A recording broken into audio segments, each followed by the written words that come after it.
Hey, welcome back to the channel. On this episode, we're going to be going over the rear shock. Last week, I dropped the rear shock off with CJR Suspension in Calgary, Alberta.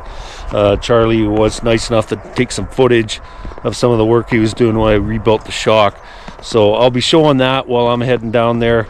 And then when you see me again, we'll be at Charlie's shop, and hopefully he'll give us an interview and maybe a bit of a shop tour. But anyway, I want to thank you for tuning in.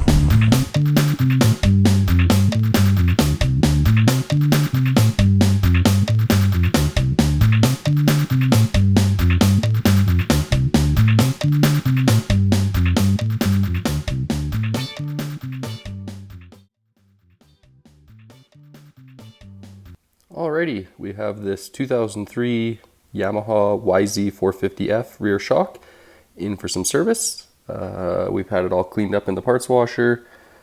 It was brought over fairly clean, but we gave it one last little rinse. Next up will be teardown. We'll get it all pulled apart here and lay out all the parts and pieces and show you what we got going on.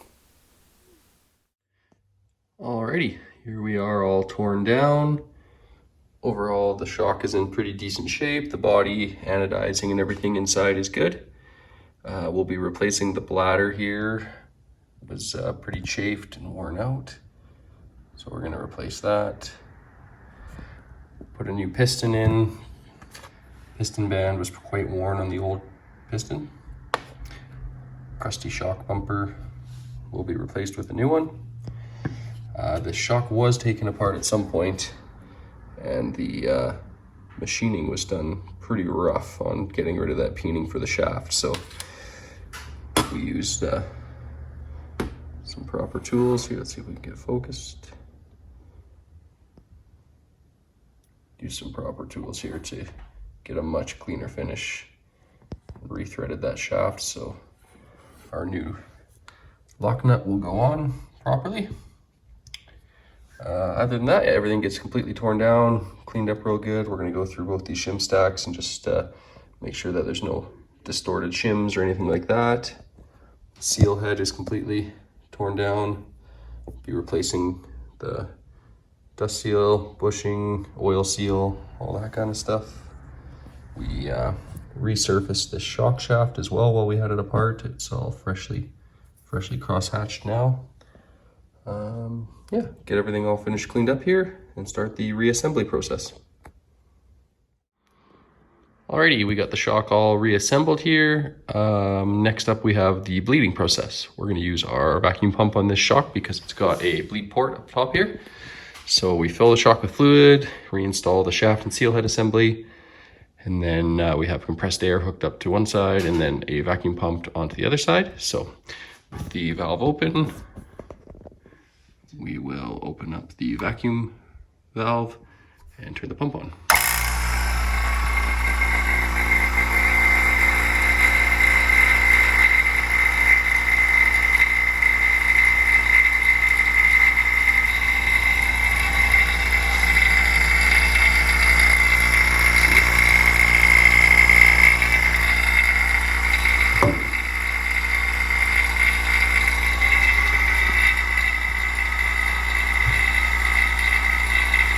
See it collapsing the shock, pulling that shaft up into the body.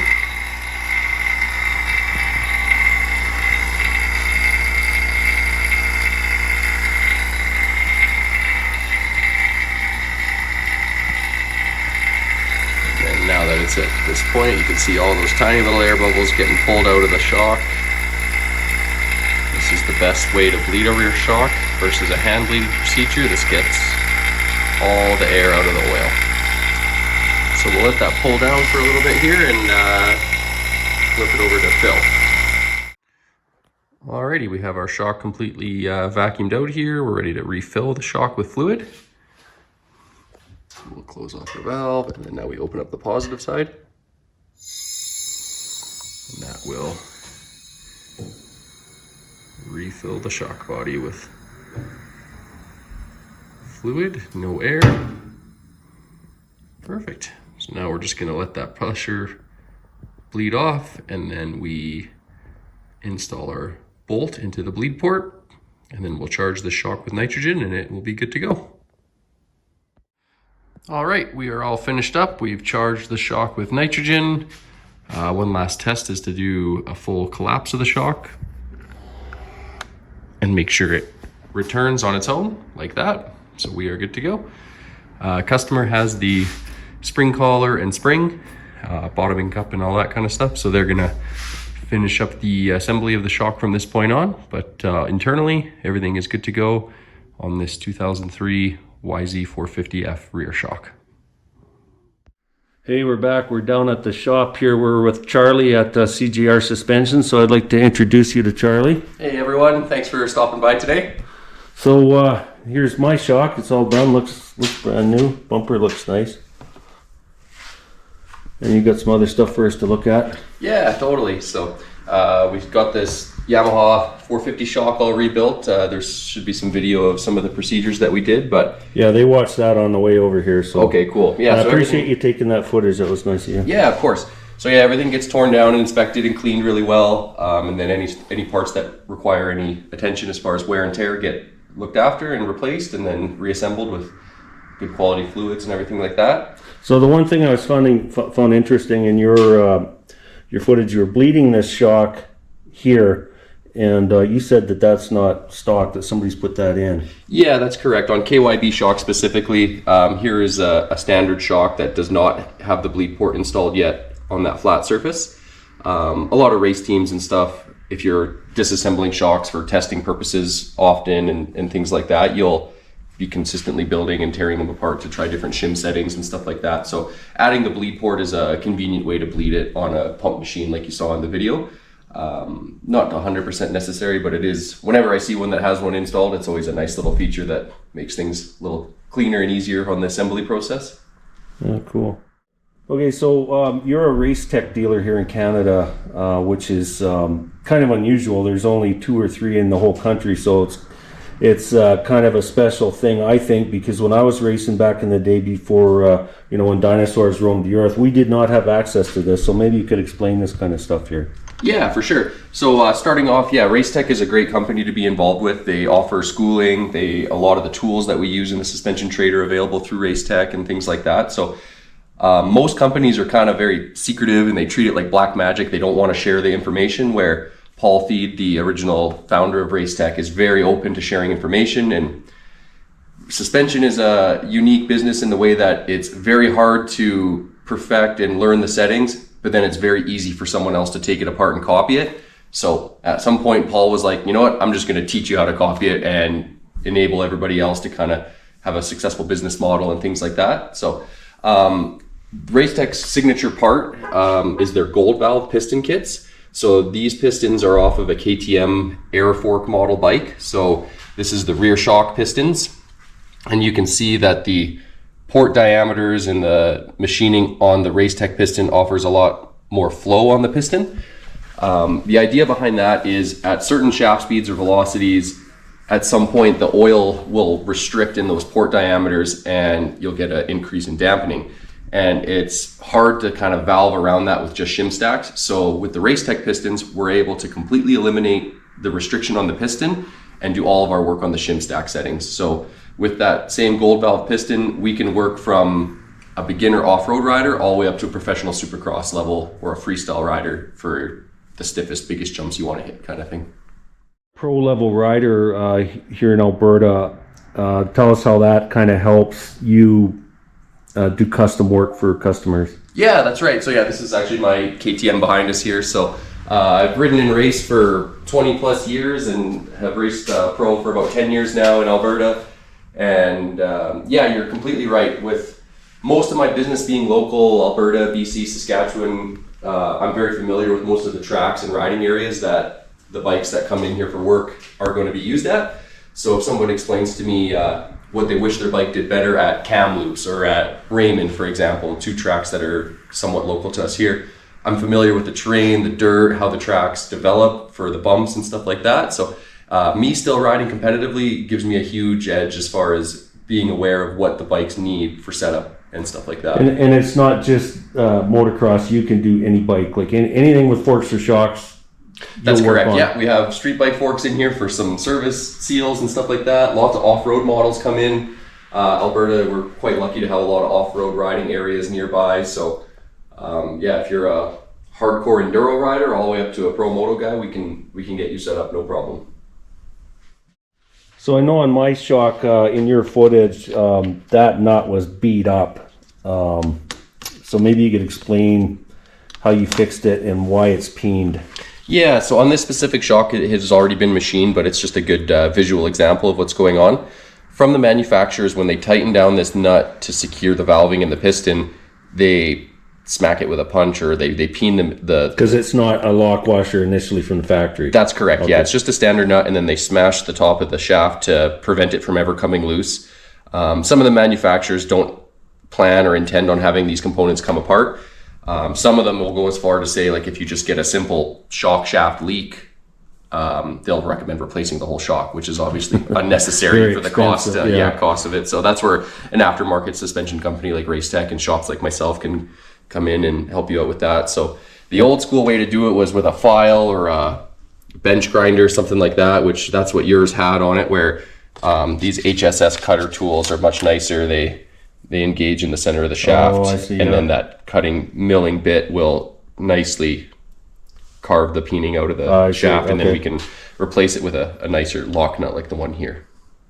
So just much cleaner and doesn't look like Frankenstein hit it with a file.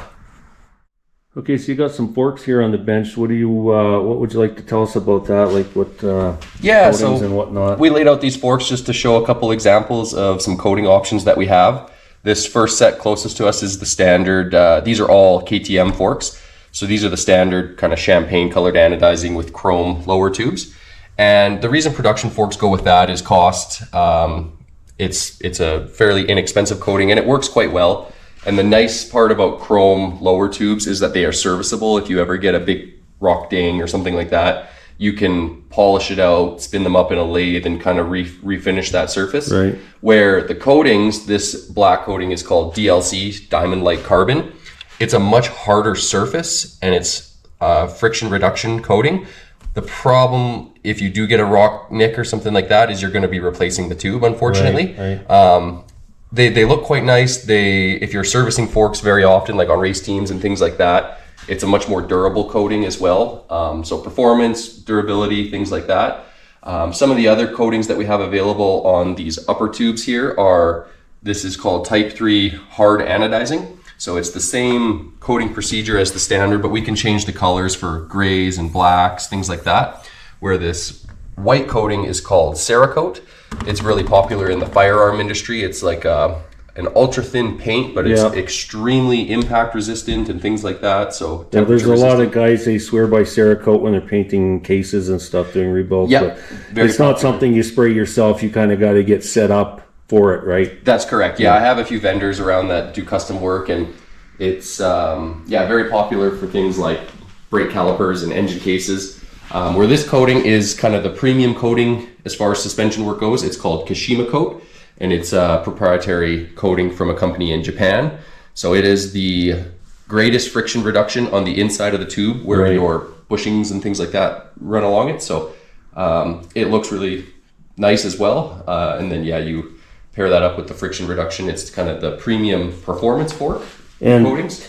If I wanted to get my 03 YZ450 forks done, could you facilitate that or send them out? Or yeah, that's correct. So any of these color coding options are available on pretty much any bike. The only thing that would restrict it is if you had a bunch of big rock chips or something like that. You can a lot of the time you can dress the tubes up and polish them back up and then get the coating done.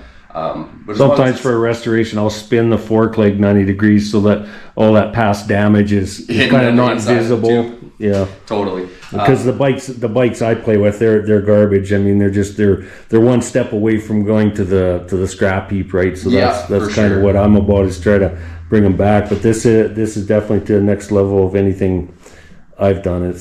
They're beautiful for sure. Yeah. But all the coatings are available for pretty much any bike. It's just a bit of a turnaround depending on the colors, different vendors and things like that. But yeah, we offer coating services for forks and shocks. So tell us about the springs you offer. Yeah. So for every make and model bike, Racetech provides different spring rates for different rider weights, different intended purposes of the bike. So Motorcycles in general, whether you're a 120-pound rider or a 220-pound rider, when you walk out of the dealership, you kind of walk out with the same bike. So that's where companies like Racetech come into play as far as customizing it for your intended use and your personal size, skill levels, things like that. So all of the Racetech springs are closed-ended springs, and what that refers to is where that last coil meets up. So from the factory, they have everything preset, so the rate is very accurate, and it's a straight rate spring the whole way through on this one, for example. Right. Versus an OEM spring here, yeah, where the end is opened up. So until you preload that spring and connect those two coils, you're going to have a different rate on the coils themselves, those first couple coils, which can give you different ride characteristics and things like that. For other models, like this one, for example, is a KTM 85, which is a non-linkage bike, PDS suspension. So this is a progressive wound spring. So you can see the coils at the top are tighter. The valves I put in the header like that, they're closer on one side than the other. Okay, cool, yeah. So it's a progressively wound spring. So for the first third or so of the stroke, the suspension will have a softer spring rate, and then this heavier part of the spring will kick in for the bigger jumps and hits and things like that. So it works really well on PDS non-linkage bikes to give it a more linkage-like leverage ratio. Right. So yeah, lots of different colors and things available. But yeah, pretty much any bike that you have, fork springs, shock springs are available to customize it for your personal needs from Racetech. Yeah, and I think the big thing I'd like to stress, like, you don't have to live close to where Charlie is. You can mail him your shock, you can mail him your forks, and get all this technology at your fingertips. It's just, to me, it's amazing. It didn't exist when I was racing. Like, you maybe Pro Circuit did it, but like, you would have had to mail your shock to the States. So yeah, for sure. No, it's definitely a lot more available nowadays with the smaller world that we live in, with fast shipping and things like that. And yeah, a lot of my business is shipped in from outside provinces and some stuff from the States as well. So we can definitely look after you no matter where you're. Well, I'm sure like Montana, Washington, Idaho, like, that's pretty close to us. So absolutely, and it takes advantage of the exchange rate works in their favor when they send it up. So for sure, it was like right now it's like 40%. I was going to say automatic 30-40% discount, so it's nice for U.S. customers. But yeah, so pretty much anything we need suspension wise. Lots of enduro models, street models, mostly motocross is what we work on. Dual sport bikes are becoming more and more popular as well for customization. So yeah, if it has suspension, we're willing to take a crack and see if we can get it working for you. And the one thing that impresses me is every time I've been over here, your workspace is spotless, and I think that's super important. And to me, it shows your attention to detail. So yeah, that's I'm impressed. Well, thank you very much. Yeah, I take a lot of pride in this area, and it's very important with suspension stuff. One little piece of crap in a shock can really tear things up and cause havoc. So having a very sanitary, clean workstation is important. So yeah, everything is kept super clean and fully inspected, disassembled, and all installed with the proper procedures and tooling and things like that. Okay, one of the things I was impressed with is that I brought a 20-year-old shock in, and you had a seal for it. So tell us about your part stock. Yeah, we really try and keep a good inventory, mostly for the off-road models, and a lot of our vendors are quick shipping. We can get stuff in 2 to 3 days if we had to order something. But yeah, we stock seals for pretty much every major brand. Fork and shock. These are all fork bushings and seal kits and things like that. And then for the rear shock, we have bumpers and seal kits and bushing kits. Lots of lowering equipment for different makes and models too. So if you want to get your you can work on older stuff as well. You said you had, what year are these forks that are in for service? These ones are off of a newer KTM, but we've got an 82 CR250 in the bin over here. So yeah, if anything from vintage to 2024 models, we see it pretty often and have the parts and pieces to make sure you're looked after. All right, well, I just want to say thanks for the shop tour. I'm going to get on the road here, but yeah, I really appreciate the work you did, and I'm sure the viewers appreciate having a look behind the scenes here. Yeah, no problem. Thanks for swinging by, and whatever your next project is, I'm happy to help if you need some more suspension work. Yeah, you bet. Thank you. No worries. So we're back home now. We're going to finish assembling the shock. I just wanted to say thanks again to Charlie and make it clear that he did not give me any deal in exchange for promoting his business. I just, I don't meet a lot of guys 20 or 30 years younger than me that impress me anymore. So if I can give him a hand and maybe spread the word a bit on his business, I'm all for it.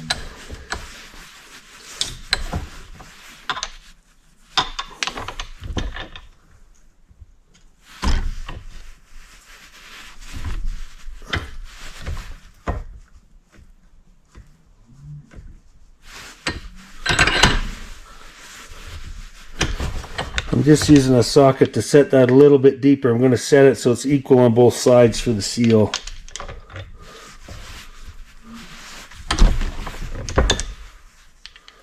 A little bit more. Anyway, I'll leave a link in the description to all the CJR suspensions, Instagram, Facebook, all that stuff, their website. And, I encourage you, if you need some shock work done, to check him out. I definitely give him the thumbs up. So the center, this bearing uses this little bushing here. I'll grease this up on final assembly. But for now, I just need to put a couple seals in.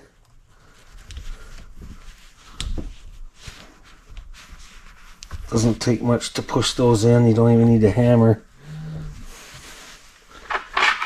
And then these will ride there. So we'll go ahead and get the spring back on. So I'm going to go ahead and put the spring back in. The top side is bigger than the bottom, so it has to go in this way.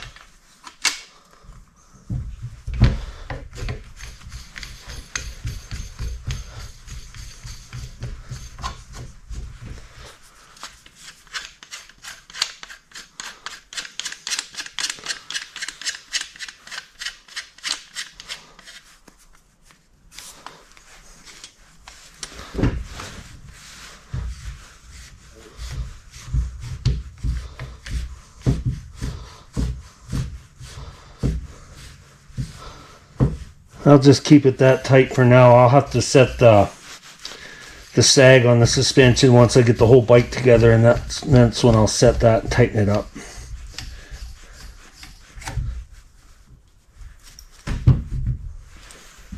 Looks like $1 million. Looks brand new. So if you've enjoyed this content, please drop a like and subscribe. It will help the channel grow. Stay tuned for the next episode. I'll be working on this engine. My new piston has arrived. So I'll be putting that together, hopefully get it back in the frame. Once again, thanks for tuning in, and we will see you next time.